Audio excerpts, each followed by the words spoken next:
Hello, welcome to my channel, to Crochet Curious. My name is Joanne.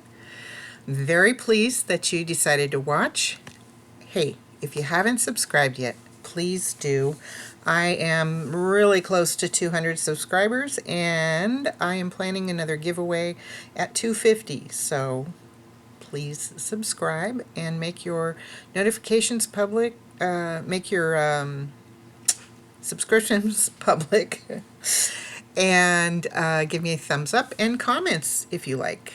I really appreciate all of that activity. Now, I wanted to point out that I have a couple of finished objects to show. And just in case you are watching this but you don't watch the video that I just posted, I wanted to say that I have been making stitch markers for the hashtag 100-day project, and I started using my stitch markers on a project I'm working on and realized that there's things about stitch markers I don't love. They're cute, but are they as functional as I need them to be? And I think the answer to that might be no. So, I've halted my project for 100 days, but last night I decided to make a new kind of stitch marker. So I'm just going to show it to you right now, and I'd appreciate any comments you have about this, because I'm curious, go figure, and I just want to know what you think. So basically I'm working on a sweater, and rather than using the stitch markers, I started using pieces of thread, and then I thought, gosh, I have all those charms. Why don't we do this? So I made yarn.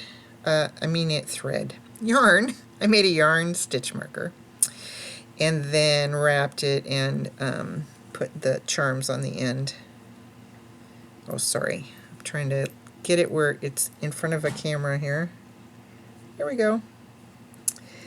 So, basically, I'm just curious what you think about the idea of being able to run the stitch marker through your project, and then as you go through your next row up, you can slide it through, and when you come to the other side, you can slide it through, and work it like this rather than having to unclip, move. I don't like all that hassle. I just want it to work. So I just really appreciate some feedback on this. Okay, finished objects. 2 finished objects to show. This one is the pooling pillow that I did, and it's now stuffed and completed on the ends. So I just thought I'd show that real quick. Now, the pooling is not significantly large, and it didn't come out looking like plaid, but I'm just impressed that I got some pools of color. So it was my first time. And I have a few more pooling yarns, so I will be trying to get that more plaid looking look. But for the moment, this has satisfied my curiosity, and I'm moving on to other things. I will come back to that at a later date. And then the other item, I finished this last week, and my granddaughter took it to school, and so when I was talking about my finished objects, I didn't have it to show. But I made this hexie-cardi out of my yarn of the month that I got from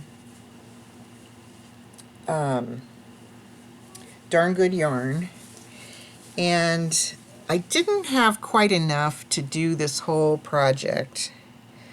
That's fairly good color. The colors are a little more saturated than what it shows right now, but so the yarn I got for yarn of the month is sparkly, and I don't know if you can see. The sparkly one is this one here, but I didn't have enough to do the whole thing with the sparkle, and so I paired it with another one that had really similar colorway but no sparkle in it, and it's the one that has the more deeper blue, and so that has worked its way through And the hexa cardigan was super easy. I made this in a couple of days. It's just a couple of big granny squares, but they're 6-sided. And then you just fold them so as to make the half of the sweater this side, the half of the sweater this side. Then you seam up the back, which I did with single crochets inside. So it made a nice, neat little seam. And then the sleeves, I'll turn the sleeve inside out. You just run up the sleeves and leave an opening for the neck. And go up the sleeves with single crochet. And I could have, if I had more yarn, I might have, but I didn't. I could have like reduced the sleeves down and made a cuff, but I just left these open. My granddaughter was happy with that. And also I've seen people lengthen the bottom and put a cuff around the bottom, but again, she's not that tall, so she wasn't concerned about that. So this worked out very good, and it just turned out beautiful. Was so pleased with it. It was so easy to do, so I will be able to make another one of those in my future without panicking about it or anything. So those are the finished objects. And then one other thing I want to mention before I go on this video is a while back I bought this at Dollar Tree. It is a wire basket. Okay, $1.25 tree.